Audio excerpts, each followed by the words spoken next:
중등부 누구누구 고개 들어요. 정민이 왔고 또 누구예요? 현주 왔나요? 수민이. 예. 오늘 온 친구들은 즐거운 시간이에요. 자, 목사님이 중등부 친구들이에만 예수님 이 땅에 오셔서 선물 주셨는데 선물하라고 제가 중등부 나오세요. 정민이, 수민이, 현주 나오세요. 오늘 못 나온 친구들은 좀 열받겠다. 예. 앞으로 서서. 예. 자, 이 친구들에게 우리 목사님이 조금 이제 현금으로 좀 내년에 중등부 올라오면 줄지도 몰라요. 올해 유초등부 친구들 알았지? 기대해요.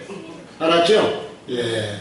많이 못하지만 성탄절 기분 내느라고 제가 여러분에게 조금 이렇게 선물을 준비해서 박수 한번 해주세요. 정민이, 우리 수민이, 현주, 차려 저 뒤로 돌아서서 메리 크리스마스 한번 외치고 들어가요. 시작! 메리 크리스마스! 들어가세요.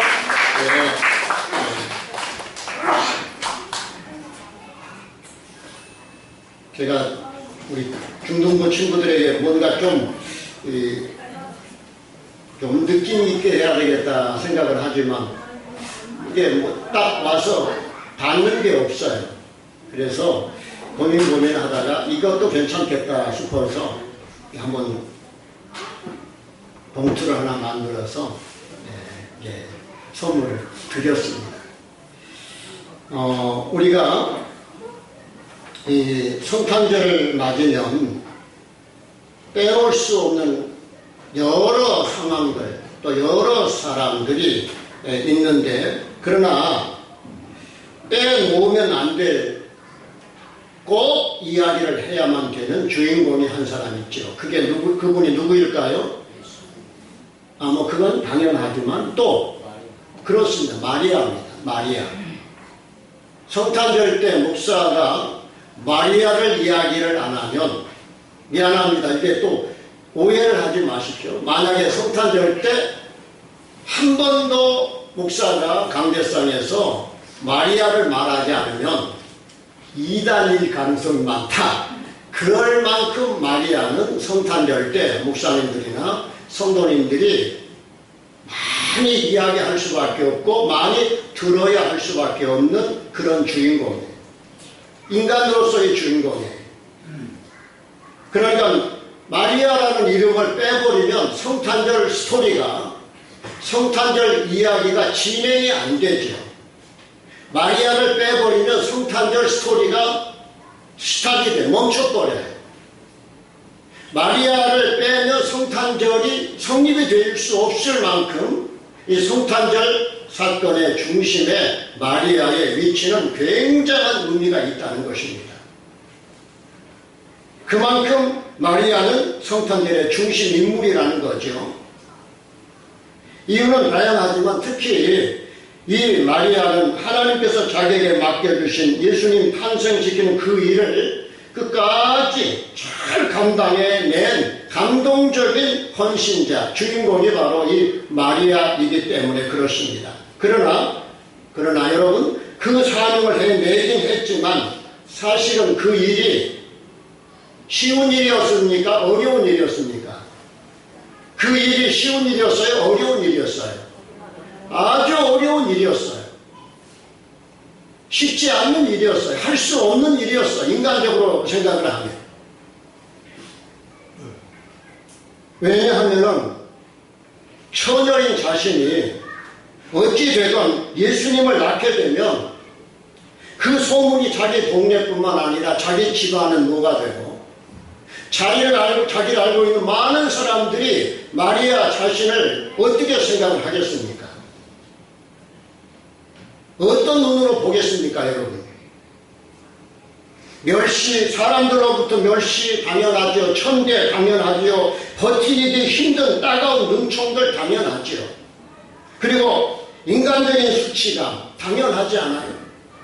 그리고 인간적인 불이익이나 두려움, 그리고 미래에 대한 자신의 두려움이 얼마나 이 마리아의 마음을 짓눌렀겠습니까? 여러분 그렇지 않습니까?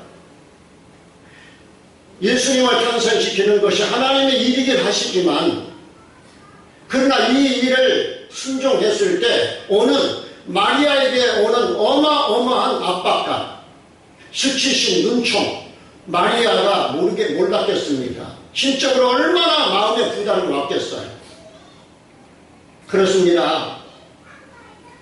그러나 이 마리아는 그것을 잘 알면서도 그 일을 끝까지 감내하면서 자기가 해내야 할 예수님의 성탄의 이 사명을 끝까지 감당해냅니다.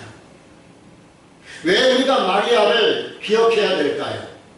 그냥 마리아가 예수님 태어나게 했대라는 것을 알기 위해서 마리아를 기억하는 게 아닙니다. 성탄절 때 마리아가 우리에게 주는 메시지가 뭘까요? 내게 주신 사명을 끝까지 감당해내는 이 사명을 내가 채울 때 성탄의 의미는 또 다른 의미로서 큰 은혜가 우리에게 임하게 되는 것이죠. 그렇습니다. 우리들이나 여러분들이나 주의 일이고 주의 사명이지만 때로는 그 일로 인해서 우리 성도들도 멸시를 당해야 할 때가 있고 욕을 잡수셔야 할 때도 있고 천대를 당할 때가 있고 때로는 따가운 눈총을 맞아야 할 때도 있지요. 그리고 두려움과 걱정이 없지 않다는 것 여러분 잘 아시면서도 이 마리아처럼 지금까지 해오셨고 또 앞으로 우리가 순종해 가야 할 몫이 아니겠습니까? 그런데 이게 바로 성탄의 축복이라는 겁니다. 이것이 바로 성탄의 축복이라는 거예요. 요즘은 성탄절이 되어도 너무 조용한 거 있죠. 저는 어쩌면 참 이 성탄의 그 시즌이 너무 삭막하고 너무 조용하다는 마음에 순간적인 마음이 딱 오는데 갑자기 슬퍼지더라고요. 그리고 속이 상했어요. 왜 우리 한국의 성탄절이 이렇게 잠잠한 성탄절이 되어져 갈까? 교회들도 큰 교회가 아니면 또 그래요. 새벽이 되면 새벽송 집집마다 찬양을 올리고 그랬던 그 즐거웠던 성탄절이 어디로 다 사라졌을까? 한편으로 우리가 힘들게 살고 있기 때문에라는 이제 합리적인 생각을 해보았지만 한편으로는 속상했어요.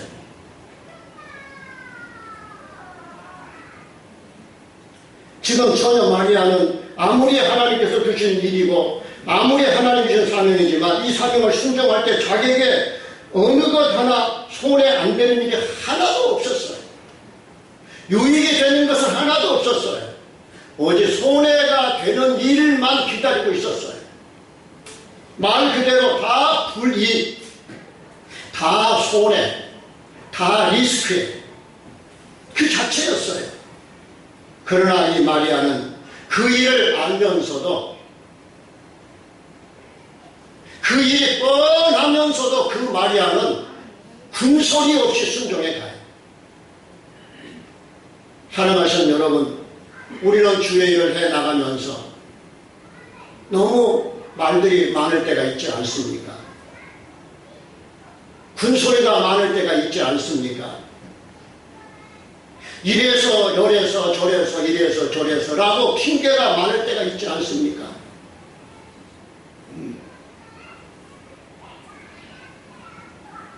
이 마리아는 그 일을 기꺼이 순종해내요.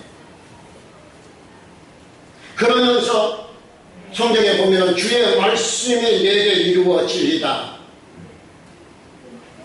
다른 성경에 보니까 나는 준비된 여종입니다. 하나님의 사명을 위해서 준비된 여종입니다. 라고 고백을 하고 있어요. 주의 일을 위해서 나는 다 마음을 비우고 준비하고 있습니다. 그렇습니다. 우리가 주의 일, 교회 일을 해 나가다 보면 부딪힌 지점이 바로 나의 인간적인 이익 지점과 하나님의 이익 지점에서 부딪힘이 바로 이 지점이에요. 하나님의 일을 하다 보면 나의 이익 지점과 하나님의 이익 지점이 충돌할 때가 있어요. 물질적으로 손해가 올 때가 있고 시간적으로 손해가 올 때가 있고 또 세상적인 수모를 당하는 그런 불이익을 당하는 지점과 충돌할 때가 있어요. 그런데 이 마리아가 그랬어요. 예수님을 자기 몸을 통해서 탄생을 시키면 자기에게 불이익이 너무 물을 보듯이 뻔해요. 그 순간부터 마리아에게는 멸시, 따가운 눈총, 천대, 아마도 그 동네에서 살기가 쉽지 않았을지도 몰라요. 어딘가 이사를 가야 할지도 몰라요. 왜? 동네 사람들의 눈이 있잖아요. 아버지, 엄마의 생각, 아버지, 어머니가 있었다고 하는 그 아버지, 어머니를 생각해서 그 자리에 그 동네에 머물러 있기가 쉽지 않아요. 왜? 동네 사람들의 눈총 때문에. 그걸 알아요. 그리고 처녀가 아이를 낳게 되면 이후에 이 마리아가 어떻게 되겠어요? 마리아가 이걸 모르는 아이가 아니에요. 다 알아요. 자기 이익 지점과 하나님의 이익 지점이 충돌을 하고 있는 거예요. 여러분, 우리가 신앙의 여정에서 교회 생활 하다 보면, 신앙생활 하다 보면, 교회 봉사생활 하다 보면 나의 이익 지점과 하나님의 이익 지점이 딱 부딪힐 때가 있어요. 주일날마다 교회를 나와야 돼요. 예배해야 돼요. 이건 머리로는 알아요.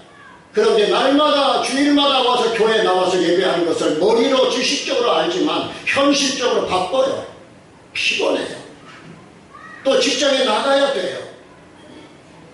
내가 사업을 하는 경영주가 아니고 월급을 받는 입장이니까 나가야 될 때가 있어요. 이게 충돌할 때가 있어요. 이게 부딪힐 때가 있다는 거예요. 때로는 우리가 하나님 앞에 기도 생활을 하고 봉사 생활을 하다 보면 시간의 여유가 부족할 때가 있지 않아요. 내가 자녀들을 충분하게 돌볼 수 있는, 케어할 수 있는 시간을 빼앗길 때가 있잖아요. 이게 이익 지점, 나의 이익 지점과 하나님의 이익 지점이 충돌할 때가 있어요. 내가 하나님 앞에 주시는 것 가운데 10의 1조를 하나님께 매월 올려드리고 매 주일마다 올려드리는 성도님들 계시지 않아요. 그러나 그것을 하나님 앞에 드릴 때 나의 이익 지점과 하나님의 이익 지점이 충돌할 때가 있더라는 거예요. 그러나 그것을 알면서도 마리아는 나의 이익 지점을 내려놔요.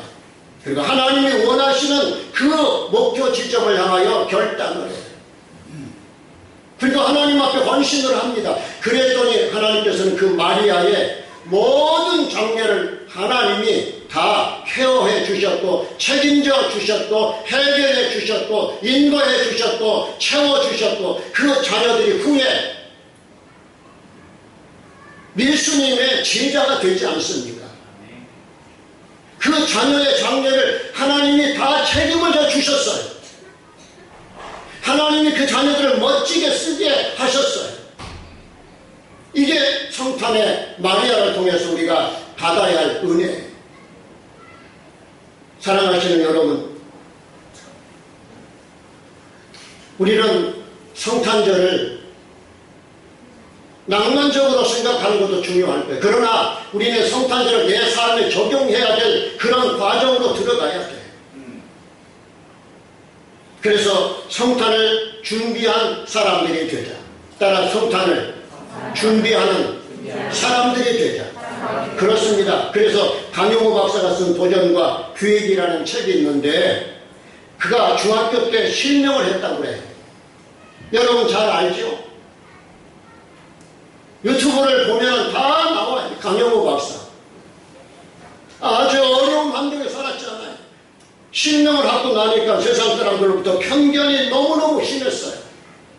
또 생활의 불편함이 심했어요. 그러나 그걸 이기고 결국에 미국의 백악관 국가장애위원회 정책 차관보가 되는 걸 우리가 잘 알지 않습니까? 여러분, 그가 건강해서 그랬습니까? 환경이 좋아서였습니까?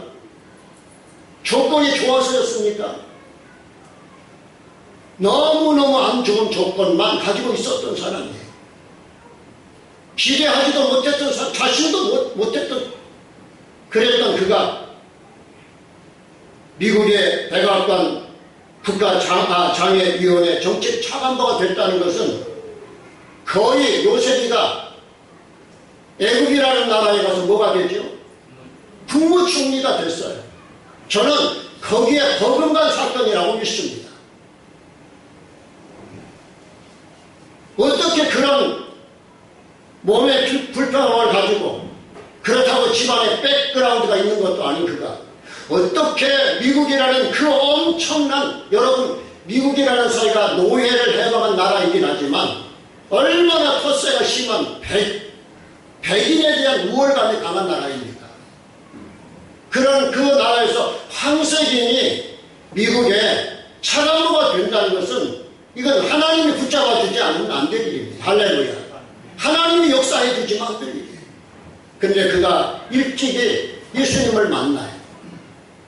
그 예수님을 통해서 그 모든 환경을 넉넉하게 이겨내요. 다시 믿음으로 이겨내요. 믿음으로. 절대 좌절은 없었어요. 그러면서 그가 성공을 원하는 사람은 3C가 필요하다. 3C를 준비해야 된다. 이렇게 이야기를 해요. 그게 뭐냐면 첫 번째 C는 퍼포턴트. 이건 실력을 준비해라. 실력을 준비해라. 열등감을 버리고 배움을 향한 열정과 지적 흥분을 강렬하게 느껴 실력을 쌓을 수 있고 실력을 준비할 때 쓰임을 받을 수 있다. 그래서 컴포텐트를 준비하라. C. 두 번째는 뭐냐면 인격을 준비하라. 캐릭터를 준비하라. 인격을 준비하라는 거예요. 고난과 역경 속에서 하나님을 원망하거나 실망하지 말 것이고, 고난과 역경을 인격을 형성하는 소중한 자양분으로 삼아서 누구에게나 존경받을 수 있는 인격을 준비하라. 당신의 그 강력한 인격, 이 캐릭터를 준비하라. C. 네? 마지막에는 뭐냐면은 헌신을 준비하라. 헌신. 따라합시다. 헌신. 커미트먼트. 이 말은 뭐냐? 죄악으로 가득 찬 세상을 어둡다고 손가락질만 하지 말고, 불평만 하지 말고, 원망만 하지 말고, 군소리만 하지 말고, 짜증만 내지 말고, 핑계만 하지 말고, 우리가 헌신의 자세로 다가갈 때 교회와 사람들과 세상이 새로워진다는 것입니다. 이 세 가지를 잘 준비한 사람은 어떤 경우에도 쓰임을 받을 수 있는 기회가 분명히 오더라는 거예요. 첫째 뭘 준비해라? 실력을 준비해라. 따라 실력을 준비해라. 두 번째 뭐예요? 인격 준비해. 여러분, 신앙의 여정에서 아무리 많은 걸 가르쳐놔도 제대로 된 인격을 준비해 놓지 않으면 언제 무너질지 모릅니다. 인격을 준비 안 하는 거예요. 마지막에 그걸 가지고 뭐 해라? 헌신. 약한 데서, 어려운 데서, 힘든 데서, 열악한 곳에서 뭐 해라? 뭘 준비하라? 헌신을 할 걸 준비하라. 강영우 박사님이 그 열악한 환경을 통해서 그렇게 헌신을 준비했어요. 그게 바로 이 시대에 우리 이미 그분이 이제 하늘나라 가셨지만 마지막 가시면서까지도 자기가 가지고 있는 모든 재산을 다 기부하지 않았습니까? 죽으면서까지도 그는 감동을 우리에게 남기고 영혼에 남기고 있어요. 그렇습니다. 하나님께서는 준비된 자를 쓰신다는 거예요. 이분이 가지고 있는 철칙이 그거예요. 준비된 자를 쓰신다는 겁니다. 준비된 자를 쓰시더라는 거예요. 자신을 통해서 경험한 거예요. 성탄은 하나님이 하신 일 중에 가장 중요한 일이시죠. 그 일에 협력한 자를 쓰실 때에는 아무나 쓰시지 않으셨어요. 그런데 확실하게 준비된 자를 쓰셨어요. 어떻게 준비된 자를 쓰셨느냐? 어떻게? 말씀을 그대로 믿는 자를 쓰셨다. 말씀을 그대로 믿는 자를 쓰셨다. 말씀을 그대로 믿는 자를 쓰셨어요. 그렇습니다. 회사의 사장이 사원을 쓸 때는 사장의 말을 전적으로 신뢰하는 자를 채용한다는 것은 너무 상식적이지 않습니까? 사장이 하는 말을 계속 받아치고 거부하고 싫어하고 그러면 이 사람이 실력이 있어도 쓸 수가 없어요. 쓰면 안 돼. 그 회사가 어떻게 될지 모르기 때문에. 마찬가지예요. 하나님이 일을 맡기실 때 하나님의 말씀을 전적으로 믿고 따르는 자를 쓰시더라는 거예요. 네? 제일 중요한 게 뭐냐? 하나님 앞에 쓰임받는 자는 이 세상에서 하나님의 말씀을 믿는 자를 쓰신다는 거예요. 이걸 우리가 성탄절에 붙잡아야 할 메시지예요. 여러분은 하나님의 말씀을 전적으로 믿고 있습니까? 어떻습니까? 여러분은 하나님의 말씀을 정말로 전적으로 전인격적으로 믿고 살아가고 계십니까? 예? 어떻습니까? 오늘 성탄절 이 아침에 도전하십시다.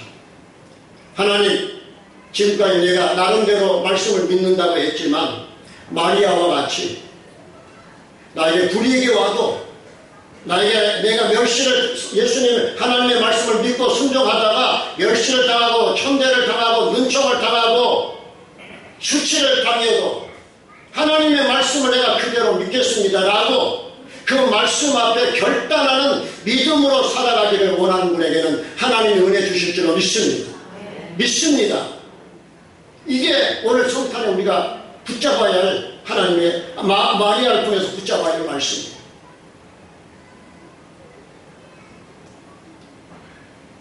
그렇습니다. 그래서 여기에 성탄의 최고 공로자는 두말할 것 없이 예수님의 모친 마리아입니다. 주님이 그의 몸을 빌려서 이 땅에 오셨으니 이 마리아말로 성탄에서 가장 큰 공로자죠. 그러므로 우리는 정말로 우리 자녀들이 또 내가, 내 아내가, 내 남편이, 우리 형제들이 하나님 앞에 멋지게 감동을 주는 쓰임받는 사람이 되게 하려면 먼저 하나님을 제대로 믿게 만들어주는 거예요. 이게 중요한 메시지, 이 성찬의 메시지. 두 번째로 성령 충만한 사람을 쓰셔요. 따라 성령 충만한 사람을 쓰신다. 여러분, 성경 엘리사벳이나 마리아는 성령의 영으로 충만하게 사로잡힌 사람. 여러분, 이 세상은 두 가지에 사로잡혀 살아요. 육신의 소욕에 붙잡혀 사는 사람과 위에 주시는 하나님의 영에 붙잡혀서 사는 사람이 있어요. 그러면 이 땅의 육신의 소욕에 붙잡혀 사는 사람은 이 땅의 원리를 따라 살아가요. 생각대로 살아가요. 내 욕심대로 살아가요. 내 논리대로 살아가요. 내 이익 따라 살아가게 돼요. 그러나 성령에 사로잡혀 살아가는 사람은 이 땅의 삶이 내게 좀 손해가 되고 불이익이 돼도 하늘의 소리를 따라 살아가는 거예요. 그게 마리아를 통해서, 엘리사벳을 통해서, 마리아보다 6개월 전에 세례 요한을 낳으신 엘리사벳을 통해서 우리에게 주시는 하나님의 은혜예요. 성령의 사람은 성령의 소리에 민감해요. 그러나 육신의 사람은 육신의 것들에 굉장히 민감해요. 그래서 하나님의 일을 이루어 갈 수가 없게 되는 거죠. 사랑하시는 여러분, 우리가 잘 아는 청교도 존 버년, 여러분 아시잖아요. 존 버년, 철로 역적을 쓴 존 버년. 이분이 국왕의 명을 어기고 설교한 죄로 감옥에 갇혀 있을 때 일어난 일이에요. 어느 날 목사장이 버년에게 윗사람 모르게 옥문을 열어주면서 집에 도망가도록 가족들 잠깐 보고 오라고 했어요. 그러자 이 존 버년은 너무 고마운 마음에 허겁지겁 얼마쯤 가다가 다시 되돌아와요. 그래서 이 감옥장이 물어요. 왜 그러냐고. 내가 당신 아무도 몰래 당신 하도 불쌍하니까 가족들 면회나 얼굴이나 보고 돌아오라고 이제 잠깐 이제 이렇게 석방을 시켜주는 건데 왜 가다가 돌아오느냐고. 잘 들어보세요.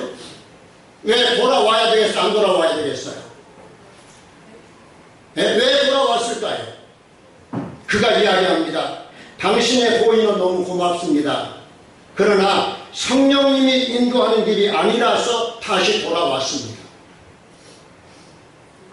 가다가 생각하니까 좋지는 않게, 가다가 생각하니까 성령님이 마음의 감동을 주는 게 그게 아니라는. 그래서 가다가 다시 돌아와서 감옥에 다시 들어가요. 우리가 생각할 때는 잠깐 갔다 온 게 뭐가 크게 문제가 되겠어요. 여러분, 우리는 하나님의 일을 하다가 때로는 내 생각대로 갈 때가 있어요. 내가 하고 싶은 대로 할 때가 있어요. 목사가 목사의 길을 가다가 힘들 때, 또 다른 어떤 유혹이 왔을 때 그걸 내려놓고 다른 길로 갈 수 있어요. 권사님들이, 집사님들이, 안수 집사님들이, 장로님들이 그럴 수 있어요. 왜? 인간의 욕심을 가지고 있기 때문에. 그러나 존 버년은 가다가 성령의 감동에 충만하게 붙들려 사는 사람이 이게 아니다. 이게 옳지 않다. 이게 옳은 선택이 아니다. 내가 해야 할 짓이 아니다. 가다가 다시 돌아와요. 가다가 다시 돌아와요.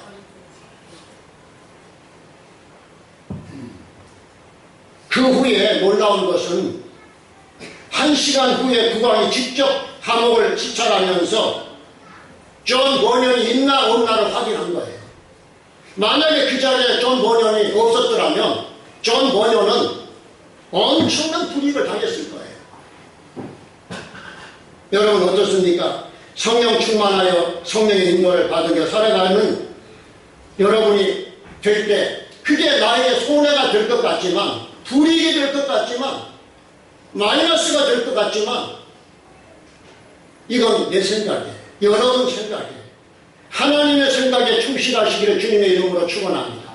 성령의 감동에 충실하시기를 주님의 이름으로 축원합니다.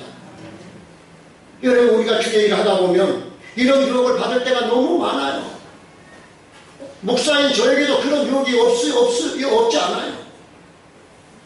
그러므로 우리 모두도 날마다 이 성탄을 새롭게 날마다 만나요. 12월 25일만 만나서 될 일이 아니에요.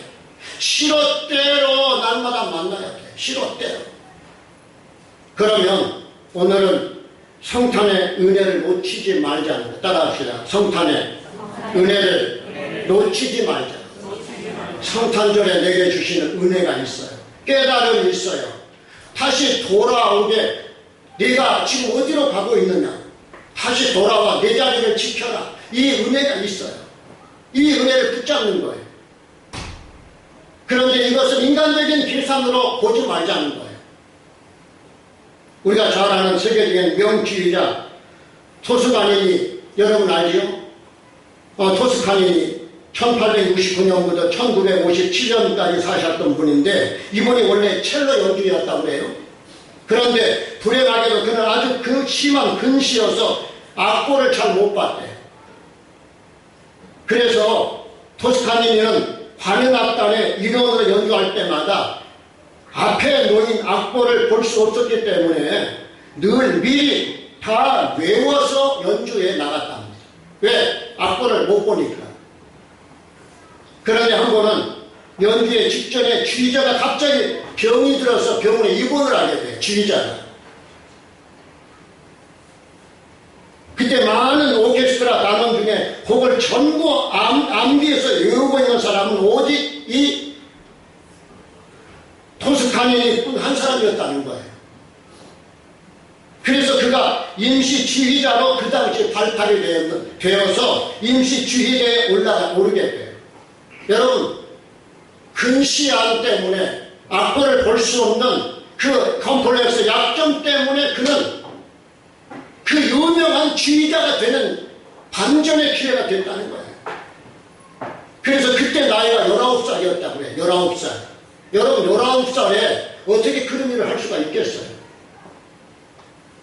그런데 그때 나이가 19살이었는데 세계적인 지휘자가 탄생하는 순간이 바로 그 순간이었다는 거예요. 준비된 자에게는 늘 새로운 기회가 주어지더라는 거예요. 준비된 자는. 미래를 위해서 눈물로 준비하는 자에 언젠가는 이렇게 언제 어디서 어떻게 하나님이 쓰실지 모르더라는 것입니다. 아기 예수 탄생이 이 세상에 인류 역사상 가장 거룩하고 성스러운 분으로 탄생, 그분은 우리에게 영원히 살 수 있는 생명을 가지고 이 땅에 오셨잖아요.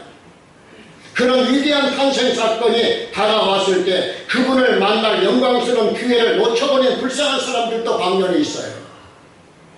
이 시간 그때 그 은혜를 우리가 잃어버린 사람들의 이야기를 좀 생각을 해 가려고 해요. 예? 놓쳐버린 사람들을 보면서 우리는 타산지역 기석으로 삼는 거예요. 첫째 뭐냐면 헤롯 왕의 예수님을 만나지 못한 불행한 일. 헤롯 왕. 헤롯 왕은 그 당시 유대 나라의 분봉 왕이었어요. 그런데 왜 헤롯 왕은 예수님이 자기 나라에 태어나셨지만 예수님을 버리고 만나지 못했을까? 그것은 큰 오해 때문에. 따라합시다. 큰 오해. 큰 오해. 무슨 얘기냐면 헤롯은 이스라엘 자기 나라에 동방박사들이 와서 왕이 태어났다고 하니까 헤롯 왕이 어떻게 오해를 해요? 내가 이스라엘 유대 나라의 왕인데 누가 또 다른 왕이 태어났다고 하니까 헤롯 왕이 기분이 좋았겠어요? 안 좋았겠어요? 썩 안 좋았어요. 아니 내가 왕인데 또 다른 왕이 태어났어? 두려움을 느낀 거예요. 그래서 이 헤롯 왕이 화가 나가지고 동방박사들에게 어디서 태어났는지 확인해 달라고 했을 때 동방박사들이 헤롯 왕이 다 이렇게 가르쳐줘요? 안 가르쳐줘요? 가르쳐줬어? 안 가르쳐줬어요? 안 가르쳐줘요. 다 피했어요. 그 소리를 들은 헤롯 왕이 열받았어요. 그리고 헤롯 왕이 화가 나서 그 동방에서 태어난 날을 기점으로 해가지고 몇 살 이하를 예루살렘 일대에 몇 살 이하를 2살 이하 유아들을 전부 다 죽여버려요. 엄청난 살인사건이 일어나요. 그때 죽임을 당한 아이들이 약 2만 명 정도 된다고 해요. 집집마다 애들 죽음당한 울음소리가 예루살렘에 집집마다 해서 날만큼. 그런데 이게 무슨 일일까요? 예수님을 잡자고 어린 애들 2만 명을 사로잡아 죽이고 만 거예요. 왜 그랬을까요? 유대 나라의 왕은, 평화의 왕은 정치적인 왕이 아니라 평화의 왕으로 오실 예수님을 이 헤롯 왕은 오해를 한 거예요. 오해. 자기를 대적할 왕으로 생각한 겁니다. 그래서 그때부터 헤롯이 예수님을 잡아 죽이는데 혈안을 갖기 시작을 해요. 눈을 부릅뜨고 이제 애를 찾지만 애를 찾을 수가 이미 예수님은 어디로 피난했어요? 어디로 피난했어요 지금? 요셉이 자기 아내 마리아를 데리고 예수님을 데리고 어디로 피난해요? 애국으로 피난을 했어요. 아무리 찾아도 그래서 2만 명 죽이다 보면 그 안에 예수님도 함께 죽겠지 하고 다 죽인 거예요. 이거 어마어마한 오해였어요. 사랑하신 여러분, 우리가 헤롯 왕이 하나님의 아들 예수님을 살해하고 죽이려고 한 그것은 오해 때문이었어요. 오해. 오해. 따라 오해. 오해. 여러분, 이 오해가 얼마나 무서운 결과를 초래한다는 걸 우리가 살아가면서 너무 많이 경험하지 않아요. 그래서 사실 우리가 상대에 대해서 누군가에 대해서 제대로 그리고 깊이 그리고 제대로 알지 못할 때 불필요한 이런 오해가 발생한다는 사실을 잊어서는 안 돼요. 즉 헤롯 왕이 제대로 알지 못해서 그런 거예요. 태어날 유대 땅에 태어날 베들레헴에 태어날 그 예수님이 정치적인 왕이라고 오해를 했기 때문에 이런 일이 일어난 거예요. 이런 사단이 일어난 거예요. 그렇습니다. 그래서 우리는 이 성탄절에 이 사실을 잊어서는 안 돼요. 그래, 사실 자식과 부모 사이에서도 때로는 사제지간에서도 친구 사이에서도 그리고 심지어 부부 사이에서도 그리고 성도와 우리 성도들 사이에서도 그리고 목회자와 우리 성도들과의 관계에서도 상대방에 대해서 충분히 알지 못해서 오는 오해가 정말 많다는 것을 우리는 잊지 말고 오해로 더 소중한 것을 잊어버려서는 안 된다는 것입니다. 오해는 무섭습니다. 결과는 예측이 되지 않아요. 오해가 잘못되면 어마어마한 결과를 만들어내요. 그래서 지금 헤롯이 하고 있는 예수님에 대한 오해는 어떤 오해인가 하면 베들레헴에 왕이 태어났다는 소식을 듣고서 자기가 왕인데 자기가 누대를 지배하고 있는데 다른 왕이 자기 외에 또 다른 왕이 왔다고 오해를 하고 있는 거예요. 그래서 그가 당시 베들레헴 지역 주변에 있는 수사라의 어린들을 전부 다 몰살시키고 말아요. 우리는 성탄절을 통해서 혹시 우리가 누군가에게 누구를 오해하고 있는 부분은 없는지, 지금 내가 세상에서, 교회 안에서, 직장에서, 또 가정에서 누구에게인가에 오해를 잘못 알아서 제대로 알지 못해서 오해하고 있는 부분은 없는지 깊이 한번 들여다보십시오. 예? 깊이 들여다보십시오. 그리고 그 오해를 오늘 헤롯 왕의 오해를 보면서 오해에 사로잡히지 말고 서로 풀어내가는 성탄절. 할렐루야, 할렐루야, 할렐루야. 특히 현대 수많은 사람들이 저와 여러분이 믿고 계시는 예수님에 대해서 잘못 오해하고 있는 일들이 얼마나 많습니까? 예? 그래서 예수님에 대해서 잘못 오해하고 있기 때문에 교회 안 나오고 있거나 예수를 안 믿고 오히려 헤롯 왕처럼 예수님을 핍박하고 교회를 욕하고 여러분들을 비판하고 있는 분들이 얼마나 많은지 몰라요. 그게 성탄절을 통해서 우리에게도 인간이기 때문에 상대방을 내가 깊이 제대로 알지 못해서 지금까지도 그 오해가 풀어지지 않는 부분이 있을 수 있더라는 거예요. 그러면 관계가 회복이 될 수가 없어요.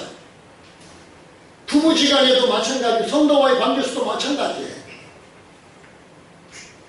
사랑하시는 여러분 축복합니다. 우리 살아가다 보면 오해 없이 어떻게 살아갑니까? 그러나 오늘 말씀 붙잡으십시다. 할렐루야. 네. 붙잡으십시다. 네. 오해는 절대로 우리에게 축복이 안 돼. 마지막 하나는 뭐냐? 여관 주인이에요. 여관 주인.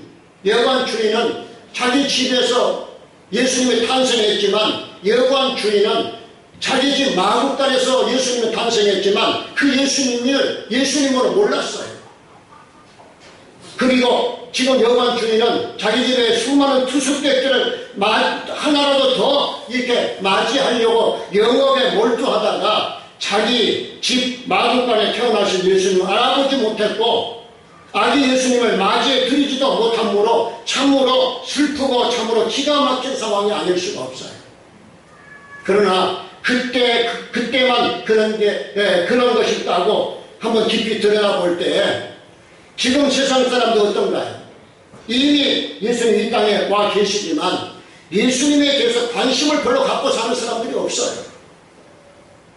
그리고 지금 저를 포함해서 우리는 과연 얼마나 이미 탄생하신 예수님에 대해서 얼마나 우리들의 마음과 관심을 집중시키면서 살고 있을까요? 여러분 어떻습니까? 예수님에 대해서 얼마나 관심을 집중하고 살아가고 있습니까?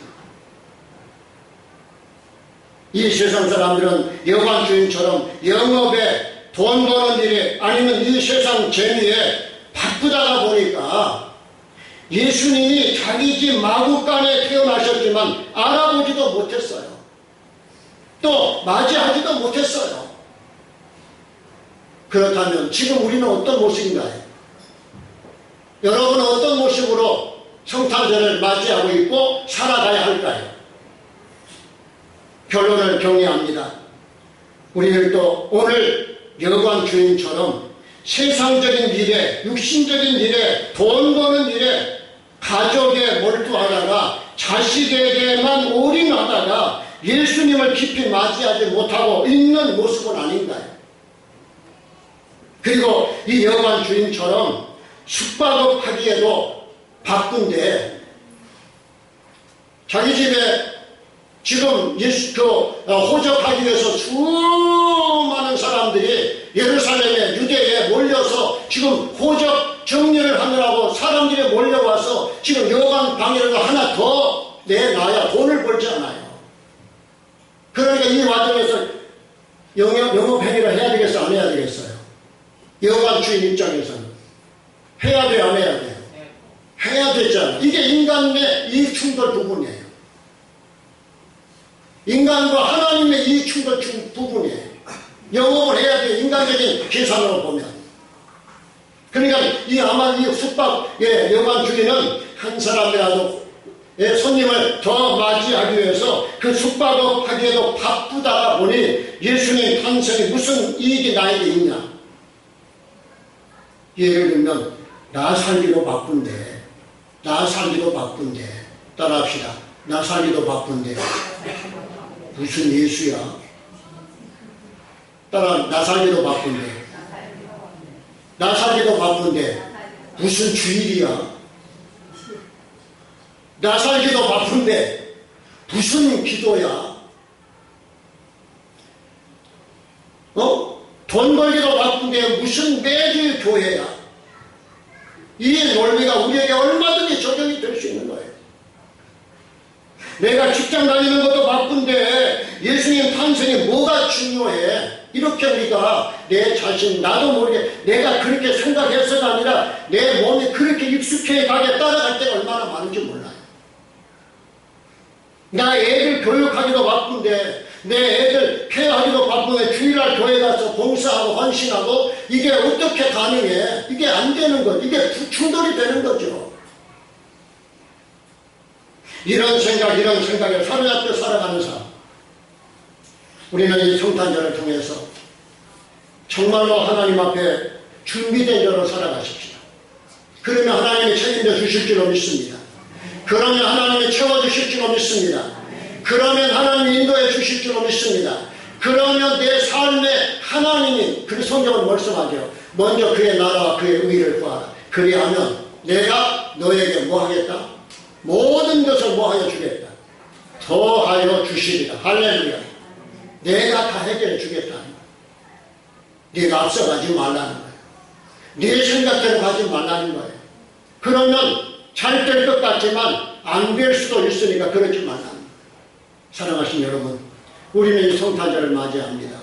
이 성탄절에 참 멋진 성탄절, 그리고 그냥 낭만적이고 어떤 로맨틱하고 그런 성탄절을 해야 하는 구체적으로 성탄을 나의 삶에 뭐하는 적용시키는 성탄절이 되시기 바랍니다. 그래서 이 금년 2019년은 멋진 성탄절이었다. 정말로 메시지가 있는 성탄절이었다. 그리고 하나님의 말씀에 스토리가 있는 성탄절이었다. 그 기억이 있는 성탄절이 되셔서 하나님 앞에 영광을 올려드리는 은혜가 있기를 다시 한번 예수님의 이름으로 축원합니다. 아멘. 하나님 아버지 감사합니다. 우리 금년에도 여전히 변함없이 성탄절을 맞이하게 하시니 감사합니다.